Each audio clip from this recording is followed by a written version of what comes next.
The great hall of Drakmor buzzed with the sound of 1,000 voices. Representatives from across the galaxy sat in curved rows, their forms ranging from tall and thin to short and wide. Some had scales, others had fur, and a few glowed with their own light. But they all shared one thing. They bowed their heads when Fleet Admiral Vextar entered the room. Vextar was tall even by his species standards. His gray skin was marked with the scars of 100 battles, and his 4 eyes swept across the gathered crowd with cold calculation. He had conquered 17 worlds for the Galactic Dominion. Today, he would plan the conquest of the 18th. Brothers of the Dominion, Vextar's voice echoed through the hall without need for amplification. We gather today to discuss a new target, a small world on the edge of known space, a world called Earth. The massive screen behind him flickered to life, showing a blue and green planet spinning slowly in the darkness of space. Murmurs rippled through the crowd. Some had heard whispers of this distant world, but most had never seen it before. Our scouts have studied this planet for 3 of their years, Vextar continued. The inhabitants call themselves humans. They are a young species, barely 10,000 years out of their caves. They have only just learned to split the atom, and they have sent only a few crude machines beyond their world. The screen changed, showing images of human cities, human soldiers, and human technology. The gathered aliens leaned forward to get a better look. What they saw made many of them laugh. The humans were small and soft-looking. They had no natural armor, no claws, no poison sacs. Their weapons were primitive things that threw small metal, projectiles. Their spacecraft were slow and clumsy, held together with rivets and welds that any civilized species would have abandoned centuries ago. As you can see, Vextar said with something that might have been amusement, they present no real threat. Their largest weapons can barely scratch our shields. Their fastest ships move slower than our cargo vessels. They have never fought a real war against anyone but themselves. Commander Zolthek rose from his seat in the front row. He was younger than Vextar, with darker gray skin and only 2 battle scars across his face. But he had conquered 3 worlds on his own, and his reputation for efficiency was well known. Fleet Admiral, Zolthek said, if they are so weak, why do we need a full conquest fleet? Could this not be handled by a single battle group? Vextar's expression never changed. An excellent question, Commander. The answer is simple. We do not conquer worlds to test our strength. We conquer them to send a message. When word spreads that we took an entire planet in a single day without losing a ship, other worlds will surrender without a fight. The logic was sound, and the assembled creatures nodded their approval.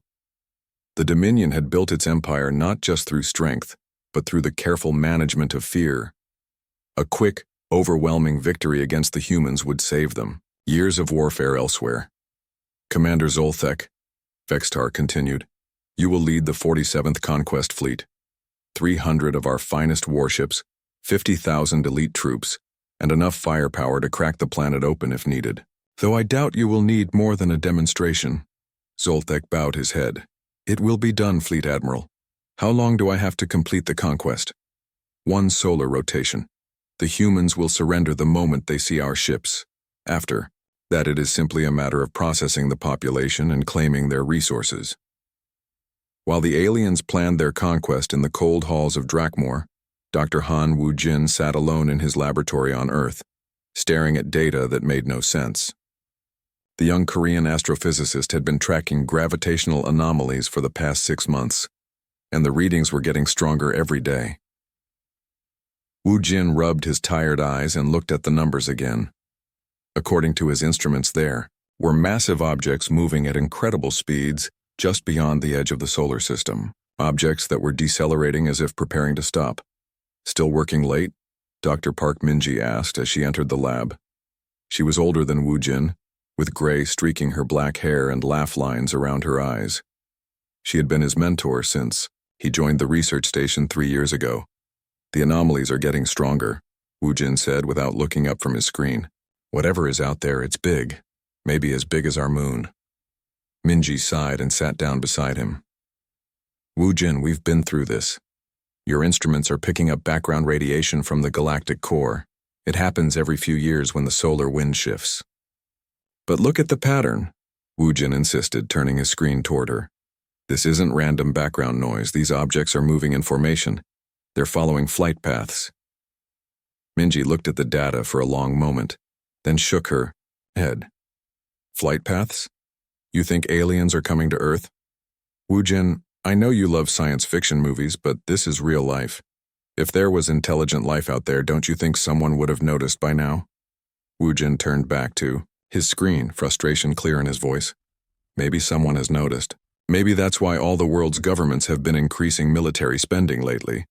Maybe that's why there have been so many secret meetings between world leaders.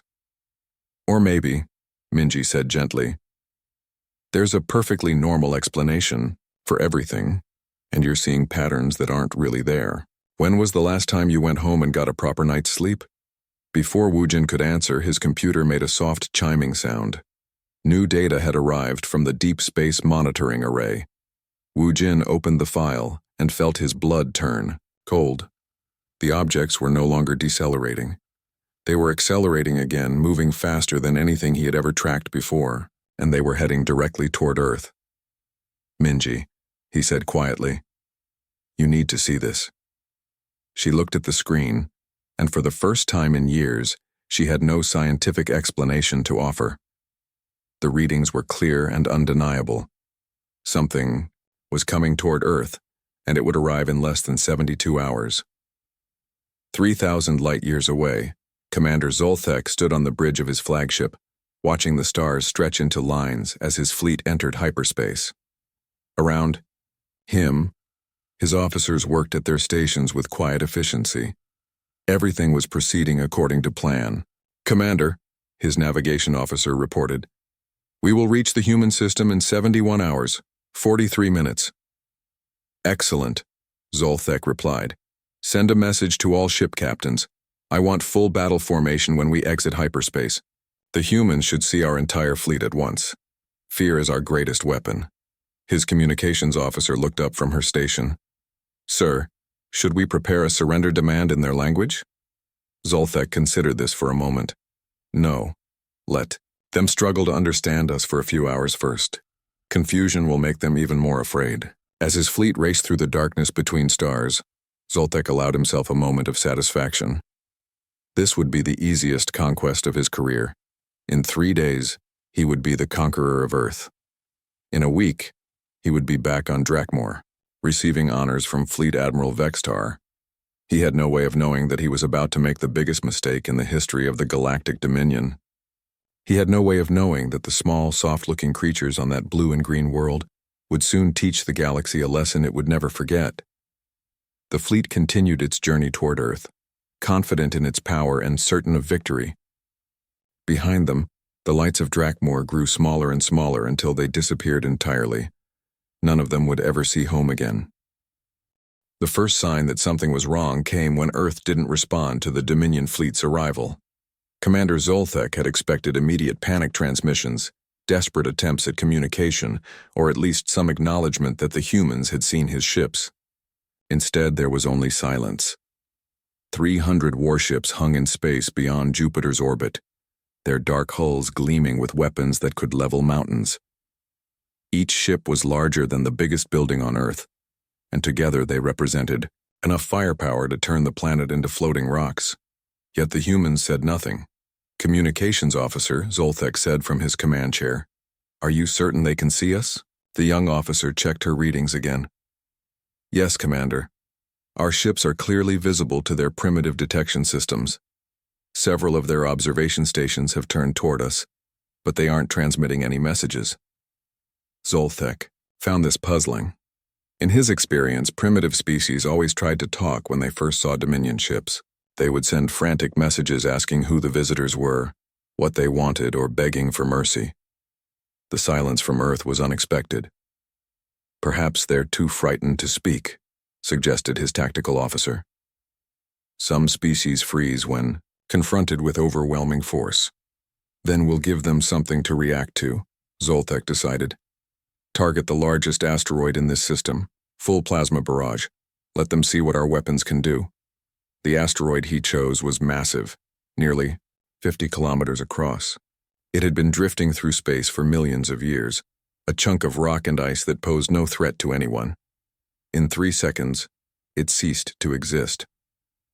The Dominion ships fired together, their plasma cannons turning the ancient asteroid into a cloud of glowing gas.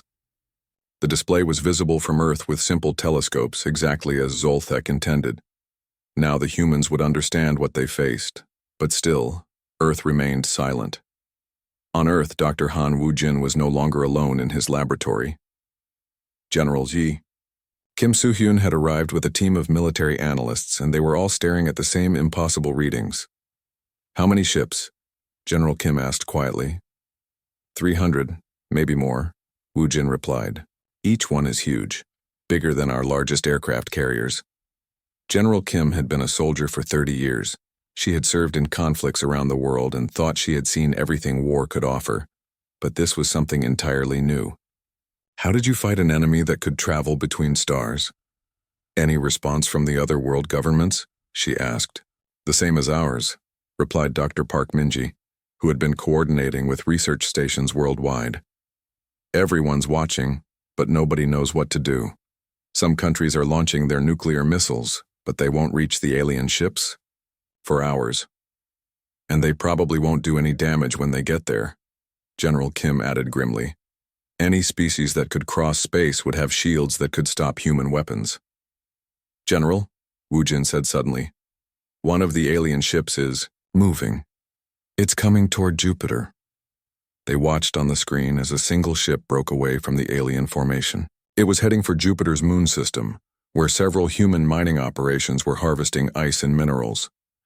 Captain Lee Junho had been mining ice from Europa for 3 years. His ship, the Sole Hope, was small and unglamorous, designed for carrying cargo rather than fighting battles. When he saw the alien vessel approaching, his first instinct was to run. But then he thought about his crew. There were 12 people on his ship, all from Korea, all with families back on Earth. If these aliens were hostile, running wouldn't save anyone. The alien ship was faster and more advanced. It would catch them easily.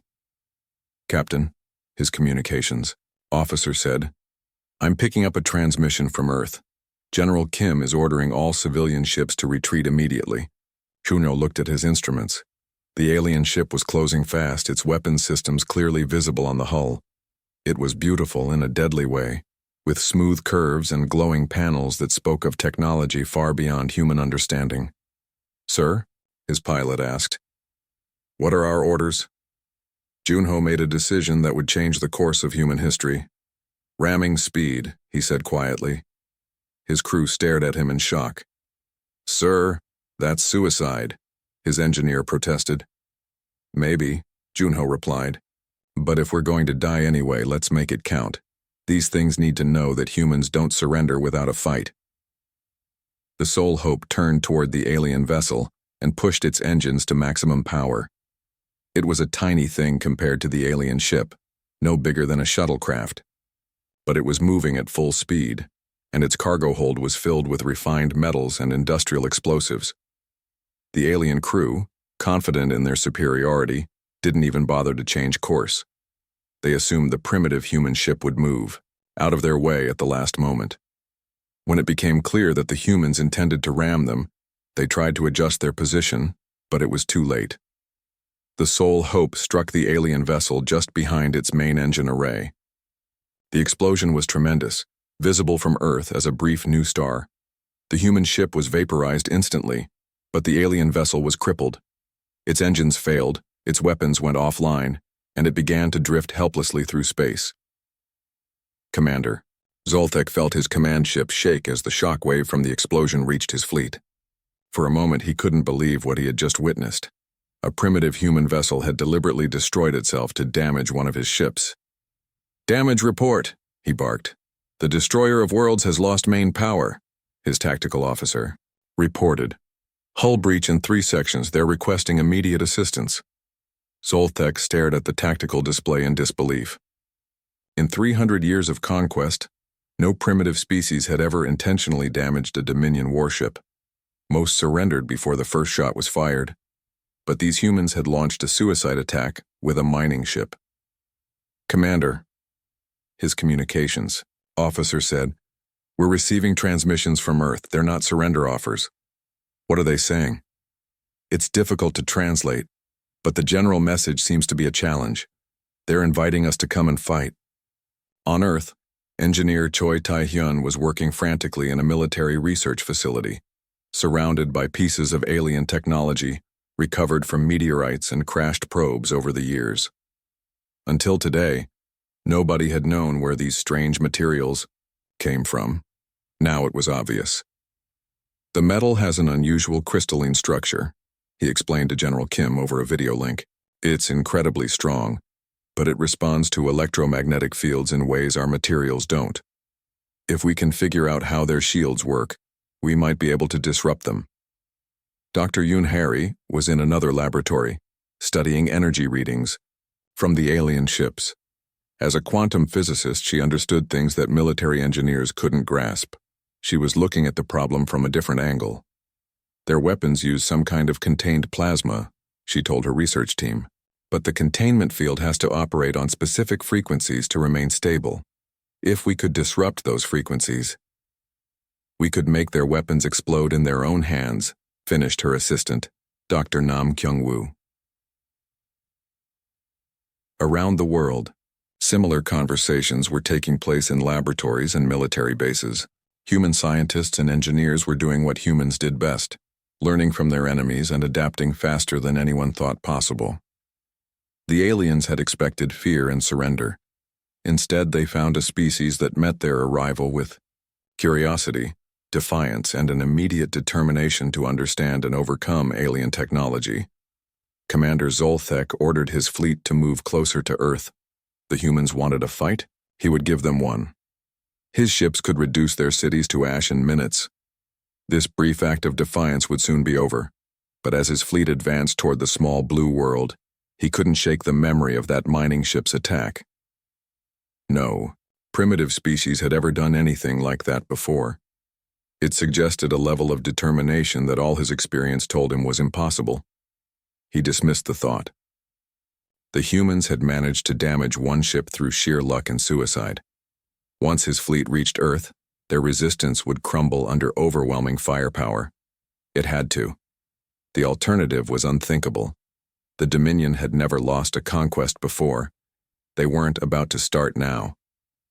Commander Zolthek expected the assault on Earth to be swift and decisive. His landing craft descended through the atmosphere like falling stars, their shields glowing red-hot as they cut through air that had never felt the touch of alien metal before. The first target was Seoul, chosen because intelligence suggested it was one of the humans' major population centers. The landing craft touched down in the city center, their massive forms crushing cars and buildings beneath them.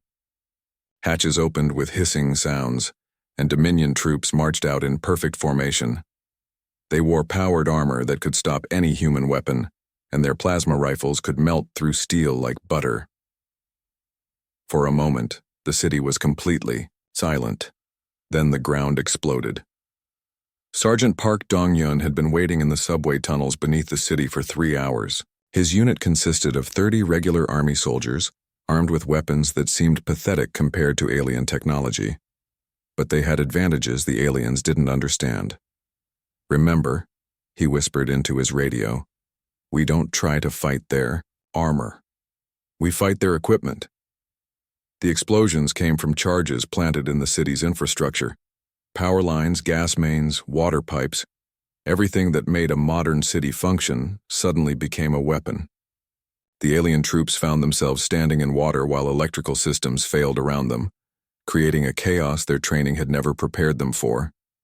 Park Dong-hyun's soldiers didn't attack the aliens directly. Instead, they attacked the city itself. Windows shattered from precisely placed charges, sending glass raining down on the invaders. Traffic lights and electronic signs exploded in showers of sparks. Even the manholes became weapons, launching geysers of steam and debris. The aliens had shields that could stop bullets and plasma, but they couldn't shield against the city trying to kill them. "What is this?" demanded the Dominion assault commander, speaking into his communicator as his troops struggled to maintain formation in the chaos. Our intelligence said nothing about this kind of defensive system. On his command ship, Zoltek was asking himself the same question. The tactical displays showed his ground forces taking casualties, but not from direct combat. The humans were turning their own cities into weapons, creating hazards that Dominion armor hadn't been designed to handle. Meanwhile, high above the city, pilot Kang Ji-young was leading a squadron of F-16 fighters that everyone had told her were useless against alien technology. She was about to prove them wrong. "Blue leader to all fighters," she said into her radio. "Remember what the briefing said. These aliens have computer-controlled weapons. Computers follow patterns, don't give them patterns to follow." Her squadron broke formation and began flying in completely random directions. To human pilots, it looked like chaos. To the alien targeting systems, it was impossible to predict. The alien fighters were sleek and fast, with weapons that could track a target across hundreds of kilometers. But they were controlled by artificial intelligence that made decisions, based on logic and probability. When Kang Ji-young suddenly flipped her fighter upside down and dove straight at an alien ship, the AI didn't know how to respond. Human reflexes had evolved from millions of years of hunting and being hunted. They were fast, unpredictable, and driven by instincts that no computer could calculate. When a human pilot saw an enemy, they didn't think about the best tactical response. They simply attacked. Kang Ji-young's missiles were primitive compared to alien weapons, but they were guided by a human brain that could adapt faster than any computer. When her first missile was shot down, she immediately changed her attack angle. When her second missile was deflected by shields, she used the explosion as cover for a third attack. The alien fighter exploded in a ball of green fire, and Kang Ji-young allowed herself a moment of satisfaction before turning to engage the next target. Across the city, similar scenes were playing out. Human soldiers were learning to use alien weapons by watching how they worked and copying the techniques. Engineer Choi Tae-hyun had figured out that alien plasma rifles overheated after extended use, so human fighters began forcing the aliens into long firefights that disabled their weapons. Dr. Yoon Harry had discovered that alien armor had weak points at the joints, places where flexibility was more important than protection. Sniper teams began targeting these spots with precision rifles, bringing down enemies that seemed invincible. But perhaps the most important discovery was made by Professor Nam Kyung-woo in his laboratory beneath Seoul National University. He had been studying pieces of alien technology recovered from the first damaged ship, and he found something remarkable. "Their equipment is designed to work together," he explained to General Kim over an encrypted video link.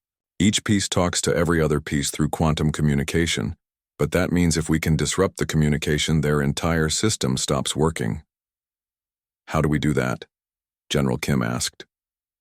"We need to get close to one of their command vehicles," Nam Kyung-woo replied. "Close enough to plant a device that will interfere with their quantum signals." Captain Lim Seojin had been listening to the conversation from her position aboard a naval destroyer in Busan Harbor. Her ship was one of the few military vessels that hadn't been destroyed in the initial bombardment, and she had been using it to coordinate rescue operations along the coast. "Professor," she said, "I can get you close to their ships, but you'll have to work fast." 2 hours later, Lim Seojin's destroyer was racing through the harbor at full speed, heading directly toward an alien landing craft that was hovering just offshore.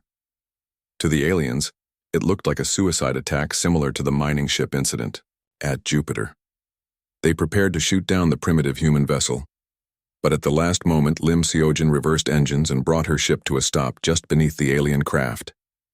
Nam Kyung-woo and a team of engineers fired magnetic harpoons at the alien ship's hull, then used the cables to climb aboard. The aliens were so surprised by this tactic that they didn't respond for several crucial seconds. By the time they realized what was happening, Nam Kyung-woo had already attached his quantum interference device to their hull. The effect was immediate and dramatic. Alien soldiers throughout the city suddenly found their weapons shutting down. Their armor stopped responding to commands. Their vehicles fell out of the sky as their control systems failed. Commander Zoltek watched in horror as his invasion force collapsed. Humans were swarming over his disabled troops, capturing their weapons and vehicles. The species he had expected to conquer in hours was instead studying his technology and using it against him. "Commander," his communications officer reported, "we're receiving surrender demands from the humans." Zoltek couldn't believe what he was hearing. "They want us to surrender?" "Yes, sir. They're offering to spare our lives if we abandon our ships and submit to their authority." For the first time in his military career, Zoltek was facing the possibility of defeat. His forces on the ground were being overwhelmed by enemies who seemed to learn new tactics faster than his soldiers could adapt to them. His air support had been neutralized by pilots who fought like madmen, and now his own technology was being used against him, but he still had advantages. His fleet in orbit was intact, and they had enough firepower to level the entire planet. If he couldn't conquer Earth, he could at least destroy it as a warning to other species. "All ships," he commanded, "prepare for orbital bombardment. If these humans want to fight, we'll give them a war they'll never forget." Lieutenant Colonel Yang Kyung-ho was coordinating the ground resistance from a command bunker beneath the city when the warning came through. Satellites had detected energy buildups in the alien fleet. They were preparing to attack from space. "How long do we have?" he asked. 20 minutes, maybe less," replied his communications officer. Yang Kyung-ho looked at the tactical displays showing human forces throughout the city. They had performed miracles in the past few hours, turning certain defeat into something approaching victory, but they couldn't fight orbital bombardment with rifles and captured alien equipment. "Unless, get me Dr. Jong Areum," he said. "I need to know if her electromagnetic pulse satellites are ready." Dr. Jong Areum had been working on the EMP project for 2 days, ever since the alien fleet first appeared.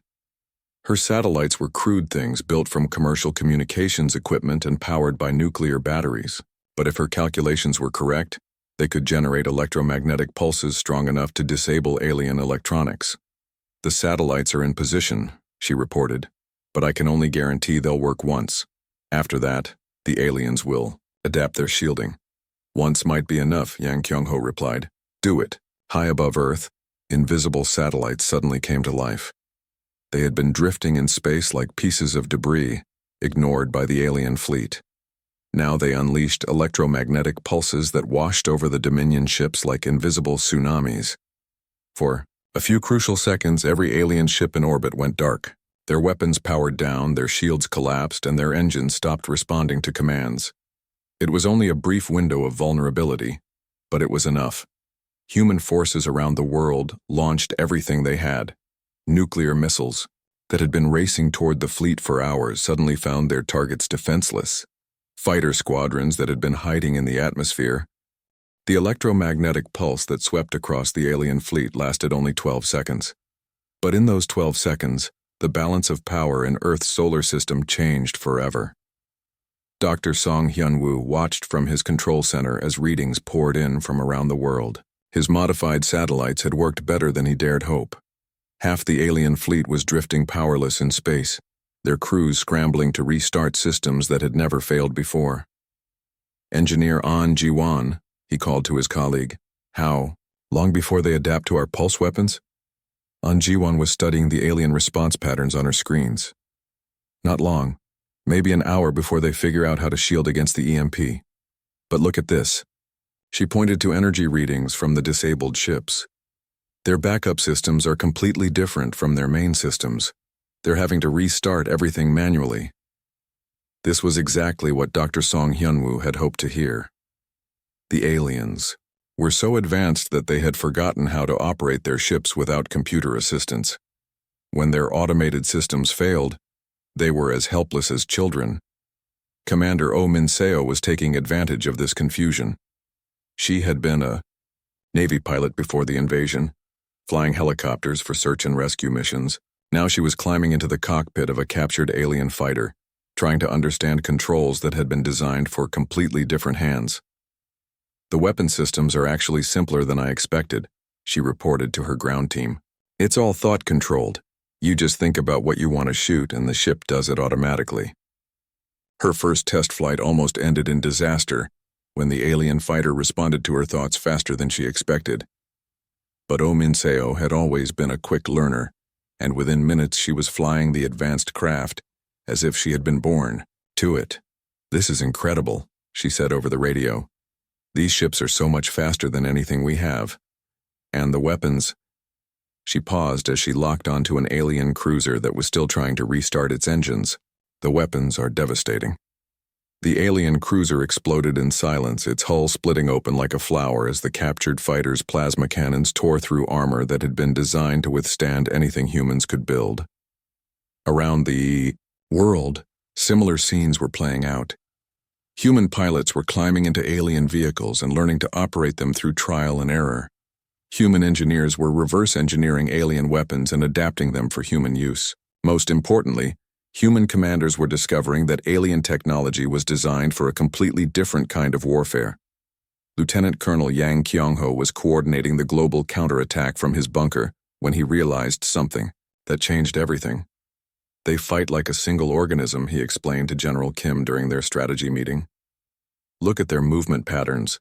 Every ship knows where every other ship is supposed to be. When we disrupt their communications, they can't coordinate at all." General Kim studied the tactical displays. Yang Kyung-ho was right. The aliens had been fighting as a unified force, with each ship playing a specific role in a larger plan. But humans had evolved from creatures that hunted in small independent groups. They were used to operating without central coordination. "What are you suggesting?" she asked. "We stop trying to fight them like they fight," Yang Kyung-ho replied. "We fight them like humans. Small groups, independent operations, constant adaptation. They won't know how to respond." Dr. Jong Ariom had been thinking about the same problem from a scientific perspective. The aliens were obviously more advanced than humans, but they had become dependent on that advancement. When their technology failed, they didn't know how to improvise. "They've been conquering primitive species for so long that they've forgotten how to fight equals," she explained to her research team. "Every species they've conquered before was less advanced than they are. They've never faced an enemy that could learn from their technology and use it against them." This insight spread quickly through the human resistance network. Military commanders began developing tactics that relied on unpredictability rather than superior firepower. Scientists focused on understanding alien weaknesses rather than trying to match alien strengths. Engineers worked on adapting alien technology for human use rather than trying to build better human technology. The results were remarkable. Admiral Shin Ji-ho had been promoted from captain after his destroyer managed to survive the initial bombardment and rescue thousands of civilians from the coastal cities. Now he was commanding a fleet of captured alien ships, crewed by humans who had learned to operate the controls in days rather than years. "The key is not to think like they do," he explained to his new crew as they prepared for their first mission. "These ships are designed for logical, predictable combat. We're going to fight illogically and unpredictably."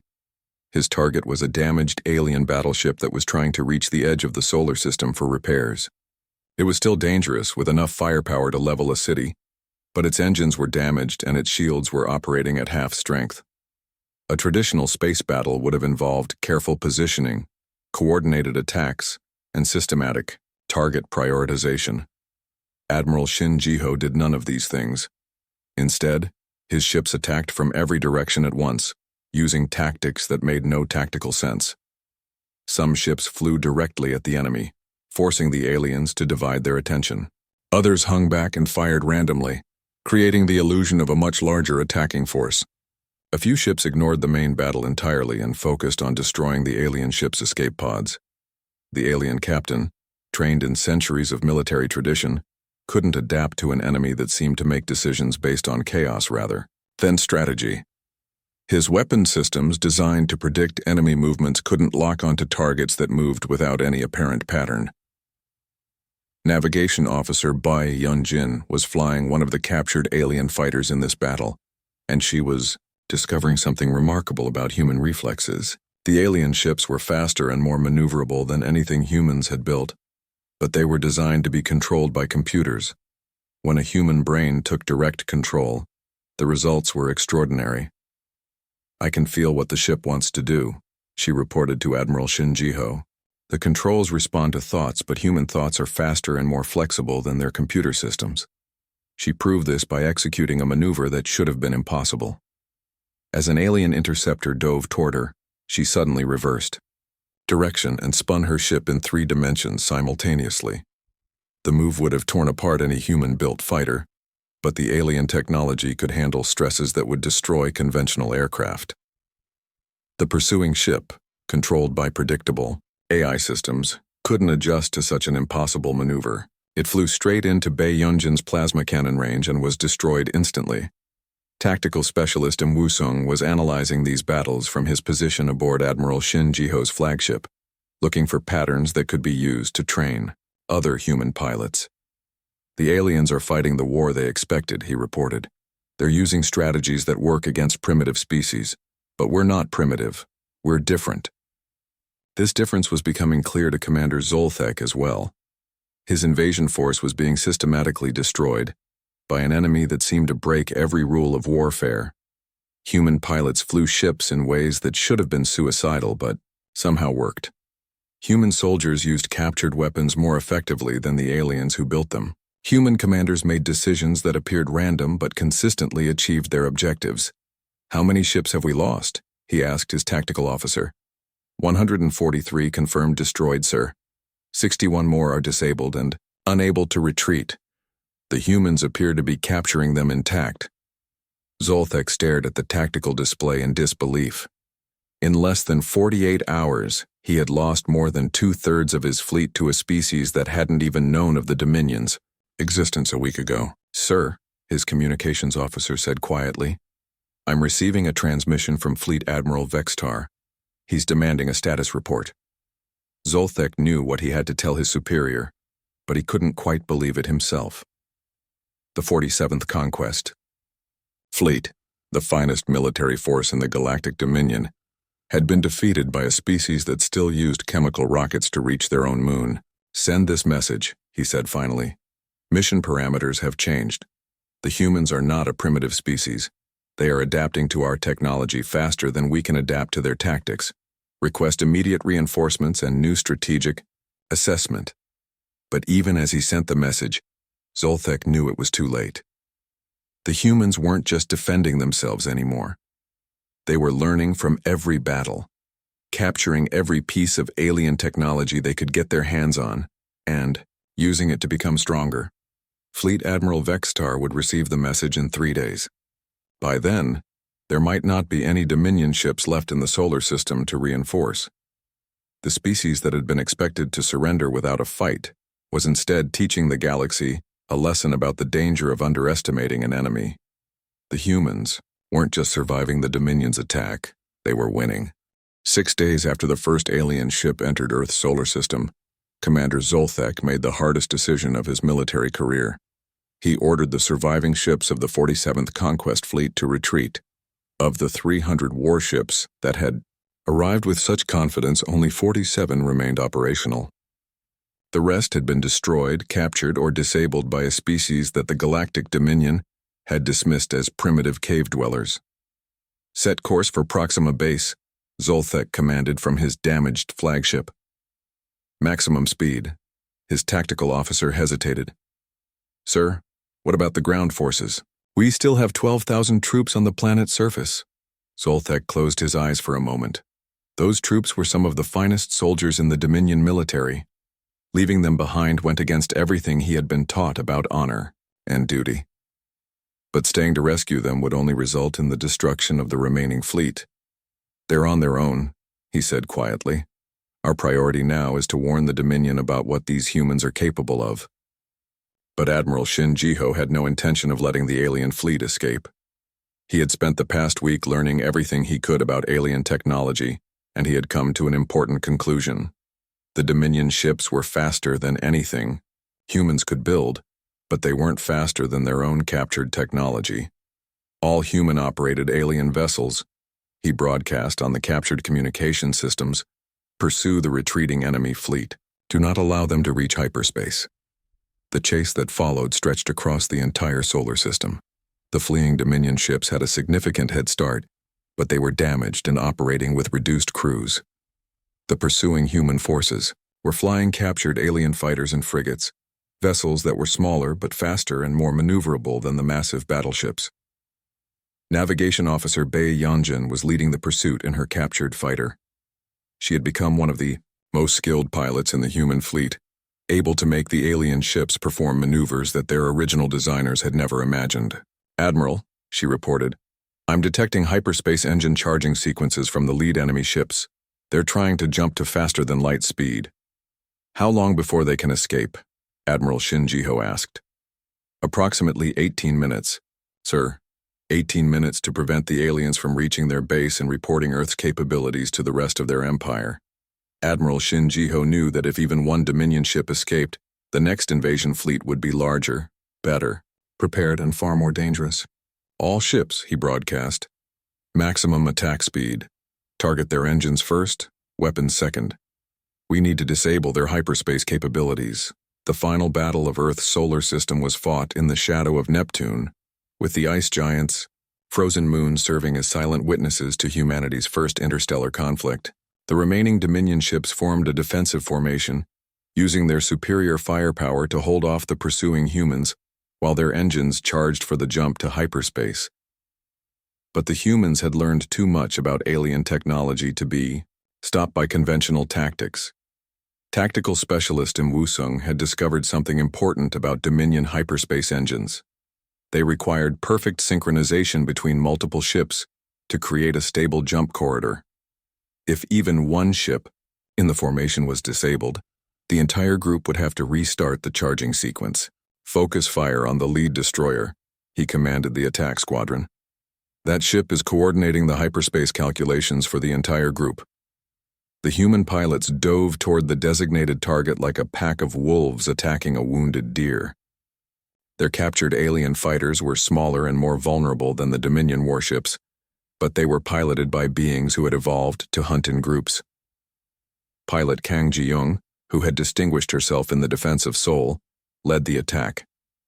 She had transferred from her human F-16 to a captured alien interceptor, and she was amazed by the difference in performance.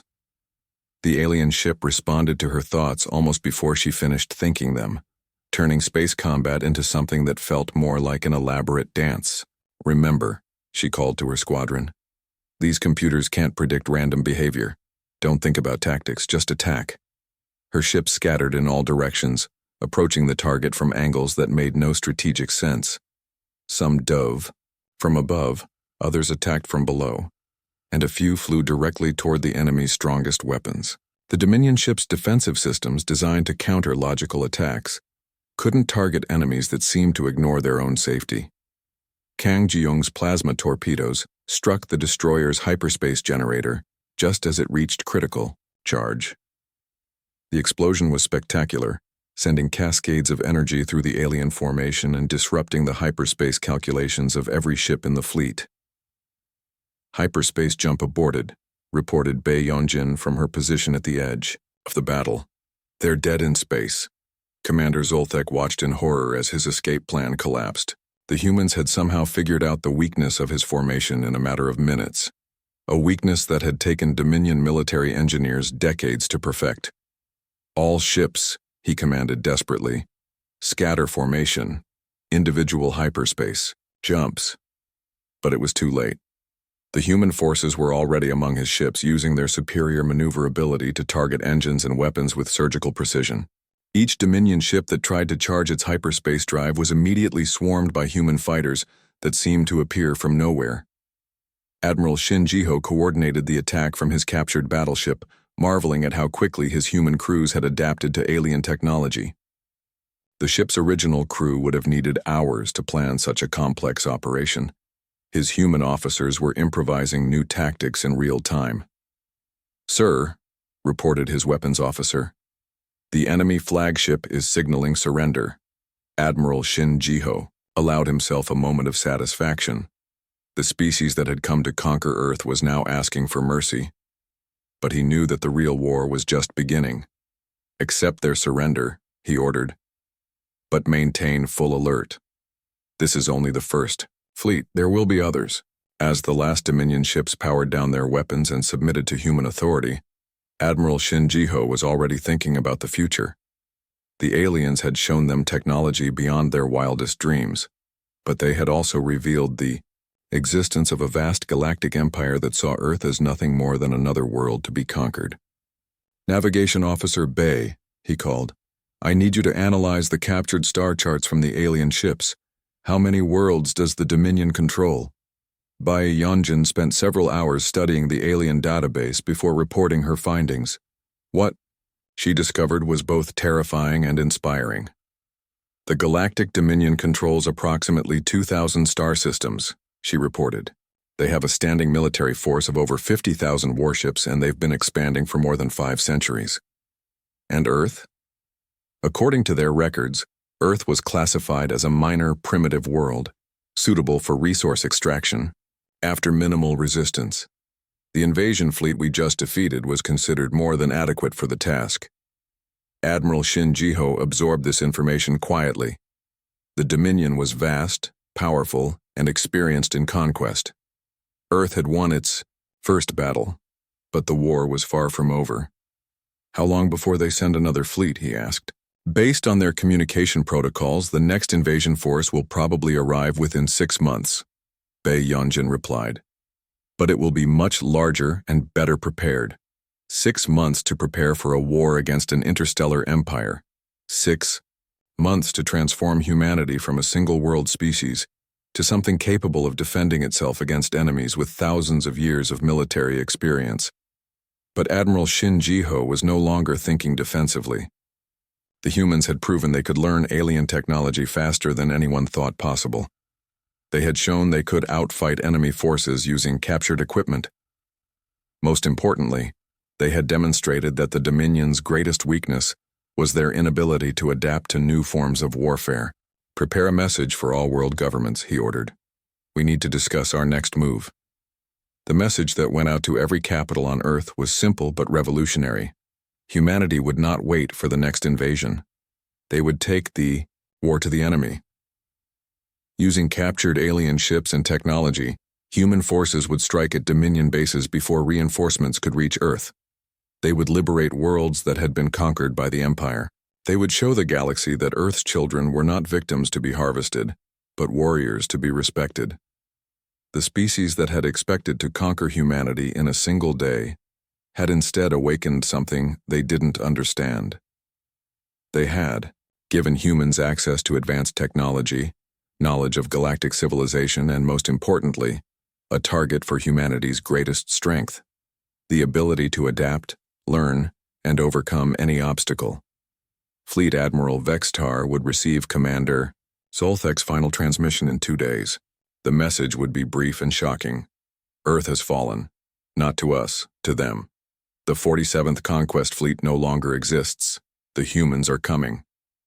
By the time that message reached Drakmor, human ships would already be on their way to Proxima Centauri, where the Dominion had established their forward base for the Earth invasion. The hunters had become the hunted, and the galaxy would never be the same again. The age of human expansion had begun. 8 months after the first alien ship entered Earth's solar system, President Kwon Mi-kyung stood before the United Nations General Assembly to address not just the people of Earth, but representatives from 17 different worlds. The Great Hall had been modified to accommodate beings of various shapes and sizes. Some sat in chairs designed for humanoid forms, others floated in gravity-neutral chambers, and a few remained in environmental suits that maintained their homeworld's atmospheric conditions. What they all shared was the same expression of amazement and gratitude. 6 months ago, President Kwon began, humanity learned that we were not alone in the universe. We learned that a vast empire called the Galactic Dominion had been conquering worlds for centuries, enslaving entire species, and treating intelligent life as nothing more than resources to be harvested. She paused, looking out at the assembled beings who had traveled impossible distances to be present for this historic moment. Today, that empire no longer exists. Fleet Admiral Ro Jung-sik stood at attention behind the president's podium. He had been promoted from captain after leading the human task force that liberated the Dominion's capital world. His uniform was a mixture of human and alien design, incorporating technologies from dozens of different species that humanity had freed during their 8-month campaign across the galaxy.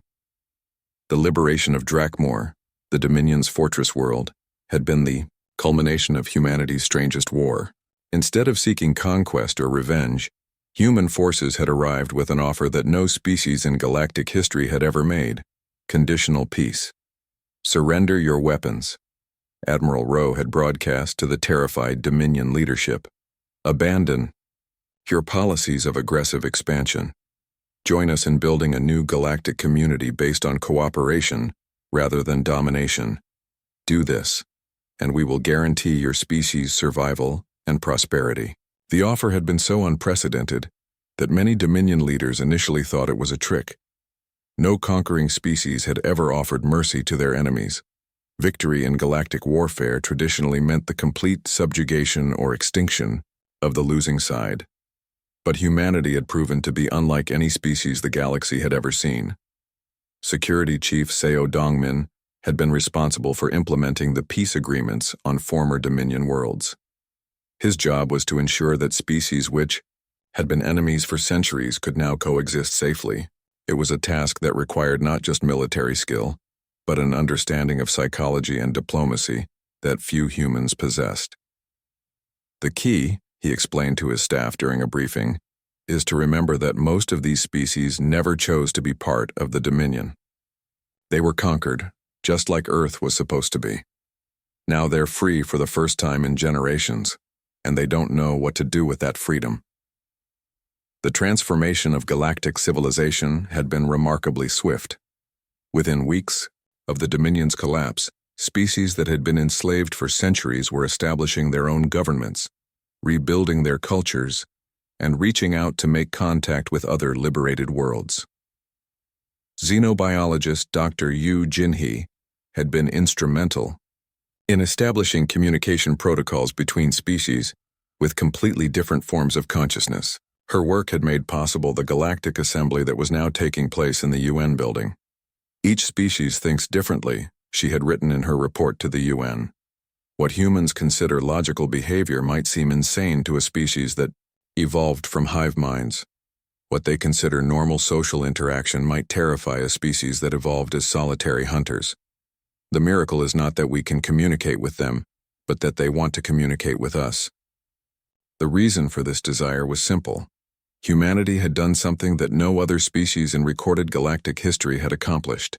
They had won a war and then used their victory to create peace, rather than to establish their own empire.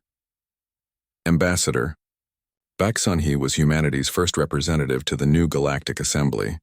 She had been chosen for her ability to understand the complex cultural dynamics between species that had been enemies, allies, and victims in the long history of Dominion rule. The old empire was built on fear, she explained during her inaugural address to the Assembly. Fear of being conquered, fear of being enslaved, fear of being destroyed. The new galactic community will be built on something different: hope. That hope was being realized in ways that surprised even humanity's most optimistic leaders. Species that had been forced to fight each other for the Dominion's entertainment were now sharing technology and resources. Worlds that had been strip-mined for their raw materials were being restored with the help of advanced ecological techniques. Most remarkably, former Dominion soldiers were working alongside the species they had once oppressed to build a new kind of civilization. The memorial service for Captain Lee Jun-ho took place on the first anniversary of his sacrifice. Representatives from every liberated world attended the ceremony, held in orbit around Jupiter where the Soul Hope had made its final run against an alien destroyer. The memorial itself was a work of art created by 17 different species, each contributing elements that represented their understanding of courage, sacrifice, and hope. At its center was a simple inscription in Korean, translated into hundreds of languages. "We didn't fight to destroy them. We fought to show them a better way." Those words had become the unofficial motto of the new galactic community. Fleet Admiral Roh Jung-sik delivered the memorial address from his flagship, a vessel that incorporated the best technology from dozens of different worlds.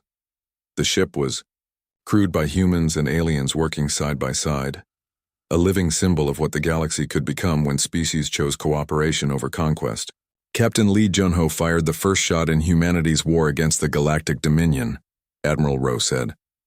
But it was not a shot fired in anger or revenge. It was a shot fired to prove that no species should be forced to bow to another. His Sacrifice began the process that led us to where we are today, free, united, and hopeful for the future. Dr. Han Woo-jin, the astrophysicist whose early warnings had helped prepare Earth for the invasion, was now directing a galaxy-wide project to map and explore previously unknown star systems. His work had revealed the existence of dozens of species that had hidden themselves from the Dominion, afraid to reveal their locations for fear of conquest. "The galaxy is much more diverse than we ever imagined," he reported to the UN Science Council. "There are species that live in the gas clouds between stars, others that have evolved in the depths of planetary cores, and some that exist as pure energy beings. The Dominion conquered only the species that were similar enough to themselves to be understood. The rest of the galaxy remained hidden, waiting for someone to create a safe environment for them to emerge. That safe environment was now being established under human leadership, though humanity was careful to avoid the mistakes that had created the Dominion in the first place. Power was shared among all member species, with decisions made by consensus, rather than force." President Kwon Mi-kyung concluded her address to the Galactic Assembly with words that would be remembered for centuries. 8 months ago, the Galactic Dominion sent a fleet to conquer Earth. They expected to find a primitive world full of weak creatures who would surrender without a fight. Instead, they found something they had never encountered before, a species that refused to accept that might makes right. She gestured toward the assembled representatives, beings from worlds that spanned thousands of light years and represented millions of years of evolutionary diversity. "Today, we stand together not as conquerors and conquered, but as partners. In building a civilization worthy of the galaxy's incredible diversity, we have learned that intelligence takes many forms, that wisdom can emerge from any world, and that the greatest strength comes not from dominating others, but from working together toward common goals." The applause that followed came from beings with vocal cords, clicking mandibles, electromagnetic pulses, and forms of expression that humans were still learning to understand. But the meaning was universal: agreement, approval, and hope for the future. As the assembly concluded and representatives began their journeys back to their home worlds, Earth's sky was filled with ships from across the galaxy. Some were returning to worlds that had been free for less than a year, carrying news of the new galactic community. Others were setting out on exploration missions to make contact with species that had never known peace. All of them carried the same message: the age of conquest was over and the age of cooperation had begun. The Galactic Dominion had sent a fleet to conquer Earth, expecting an easy victory over a primitive species. Instead, they had awakened humanity to its place in the larger universe and given them the tools to transform galactic civilization. The fleet that was commanded to conquer Earth truly never returned. In its place came something far more powerful: hope for a better galaxy, built by beings who chose to work together rather than fight each other. The children of Earth now walked among the stars, not as conquerors, but as the species that had taught the galaxy what it meant to be truly free.